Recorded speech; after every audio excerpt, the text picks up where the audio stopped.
साहब हैं विक्रम हेगड़े जी, आपको बताएंगे कि आज माननीय सर्वोच्च न्यायालय के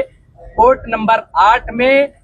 देश के 25 लाख टेट प्रभावित शिक्षक साथियों के भाग्य के फैसले का जो दिन था उसमें क्या हुआ वो आपको बता रहे हैं हमारे विक्रम हेगड़े जी। आज जो है 2 बजे आज कोर्ट में जो एक डिसीजन था 1 सितंबर का, उस पे हमने सारे शिक्षकों के तरफ से जो रिव्यू पिटिशन डाले थे उन रिव्यू पिटिशंस का सुनवाई था 2 बजे। इस हियरिंग स्पेशल इसलिए था कि ये ओपन कोर्ट हियरिंग था। सुप्रीम कोर्ट में जो रिव्यू पिटिशन होते हैं ये आमतौर पे ये इन चेम्बर्स सुनाए जाते हैं, कोई वकील नहीं होते हैं, बस वो रिव्यू पिटिशन देख के या पिटिशन में जो ग्राउंड, पर इस पिटिशन में कोर्ट को ये लगा कि इसमें कुछ दम है या इन पिटिशंस में कुछ ऐसे पॉइंट्स है जिसको ओपन कोर्ट में डिटेल में कंसिडर किया जाए। इस कारण से उन्होंने ओपन कोर्ट हियरिंग के लिए इन सारे पिटिशंस को लिस्ट किया। जब ये लिस्ट हुए थे, इस देश के सारे जो सीनियर एडवोकेट्स हैं वो शिक्षकों की तरफ से पेश हुए थे। स्टेट ऑफ यूपी ने भी एक रिव्यू पिटिशन दाखिल किया था, उनके तरफ से additional solicitor general Vikramjit Banerjee थे और अभिषेक मनु सिंघवी जी थे, अमित कुमार सिंह एंड अदर्स नाम के पिटिशन से, और मुकुल रोहटगी जी, सलमान खुर्शीद साहब और बाकी ऐसे ही सीनियर एडवोकेट्स बहुत सारे शिक्षकों के तरफ से पेश हुए थे और आर्ग्यूमेंट्स उनके एड्रेस किए थे। इन आर्ग्यूमेंट्स में ये था कि जो सेक्शन 23 आरटीई एक्ट है, इसका जो इंटरप्रिटेशन है, इसका जो अर्थ दिया गया है सितंबर 1 तारीख का जजमेंट में, उसमें ऐसे समझा गया है कि जो प्रोवाइजो है सेक्शन 23 में, उसमें ये बताया गया है कि 2017 में जो अमेंडमेंट आया उसमें ये कहते हैं कि 2015 तक जो भी टीचर्स है उनको 4 साल में टेट क्वालिफिकेशन लेना चाहिए, चाहे वो पहले ही नियुक्त हुए हो या जब भी नियुक्त हो। पर इसका जो सीनियर एडवोकेट्स है उन्होंने ये एक्सप्लेनेशन दिया है, ये ऐसे उन्होंने दोहराया है कि 2010 तक जो नियुक्त हुए हैं उन पे कोई टेट का अनिवार्यता लागू नहीं था और 2010 से 2015 तक जो नियुक्त हुए हैं उनके लिए ही बनता है कि वो 2017 से 4 साल बाद इस टेट क्वालिफिकेशन को क्लियर करें। दूसरा हमने ये भी दिखाया था कि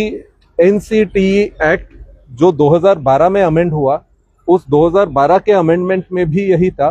कि जो मिनिमम क्वालिफिकेशन एनसीटीई के द्वारा दिया जा रहा है वो 2012 में जो नियुक्त होते हैं और 2012 के बाद जो नियुक्त होते हैं उन्हीं पे लागू है और ना कि 2012 से पहले नियुक्त होने वालों पे लागू। और अगर फिर भी करना ही हो तो बस उन्हीं पे किया जा सकता है। ये सिंघवी साहब ने ये पॉइंट रखा कि अगर करना ही हो कि 2012 का जो अमेंडमेंट आता है और 2017 का जो अमेंडमेंट आता है इसको लागू करना ही हो तो बस उन्हीं पे किया जा सकता है। जो 2010 और 2012 के बीच में जो नियुक्त होते हैं या 2010 से 2017 तक जो नियुक्त होते हैं उन्हीं पे किया जा सकता है। ये सारे अंशों को कोर्ट ने नोट कर लिया है, उन्होंने उनके परिगणना में ले लिया है और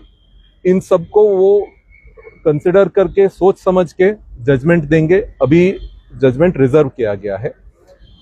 जब वो जजमेंट आएगा तो हमें पता चलेगा कि क्या क्या हो सकता है। और इस बीच में कुछ ऐसे भी पॉइंट्स आए हैं वेस्ट बंगाल के तरफ से और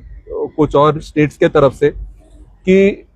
जो 2 साल का जो टाइम दिया हुआ है वो टेट परीक्षा कंडक्ट करने के लिए उनको थोड़ा और टाइम चाहिए, तो उन्होंने मांगा है कि 2 साल से ये टाइम को 4 साल में एक्सटेंड किया जाए। ये कुछ स्टेट्स के तरफ से आए हैं, इस पॉइंट को भी कोर्ट ने कंसिडर कर लिया। अब हम आपके बीच में जो एक चेहरा है, आप 1 सितंबर 2025 को जब आदेश आया स्टेट अनिवार्यता का, पूरे देश में शिक्षकों के साथ खड़ा होकर उनसे कंधे से कंधा मिलाकर चलने वाला जो काम किया था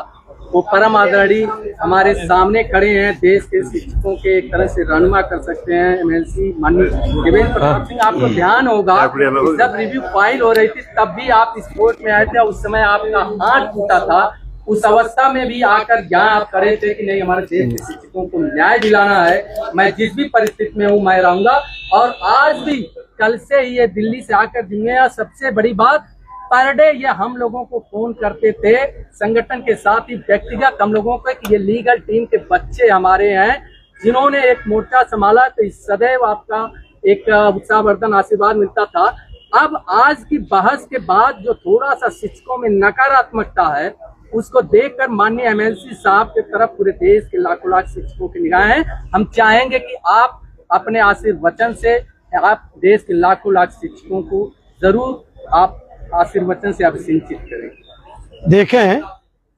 हमारे वरिष्ठ अधिवक्ता आदरणीय सिंघवी साहब ने कोर्ट में यह स्पष्ट कर दिया कि 2010 के पहले जो टीचर नियुक्त हैं उस समय आरटी एक्ट अस्तित्व में नहीं था, वे इस फैसले से आच्छादित नहीं होते हैं, उन्हें टैट अनिवार्यता से बाहर रखा जाए। कोर्ट ने इस बात को गंभीरता से लिया है और मुझे पूरा विश्वास है कि आरटी एक्ट के अस्तित्व में आने से पहले जो हमारे शिक्षक साथी हैं उन्हें टैट अनिवार्यता से छूट मिलेगी। कोर्ट में सारे तथ्य वरिष्ठ अधिवक्ताओं ने, आदरणीय सिंघवी साहब ने, आदरणीय मुकुल रोहतगी साहब ने, आदरणीय सलमान खुर्शीद ने और सभी वरिष्ठ अधिवक्ताओं ने रखा है। यूपी के additional advocate solicitor general Vikram Banerjee ने रखा है। मुझे पूरा विश्वास है कि टीटी एक्ट अस्तित्व में आने से पहले जो हमारे शिक्षक साथी प्रचलित नियमों के तहत नियुक्त हुए थे उन्हें टैट अनिवार्यता से छूट अवश्य मिलेगी। धन्यवाद। बहुत बहुत धन्यवाद।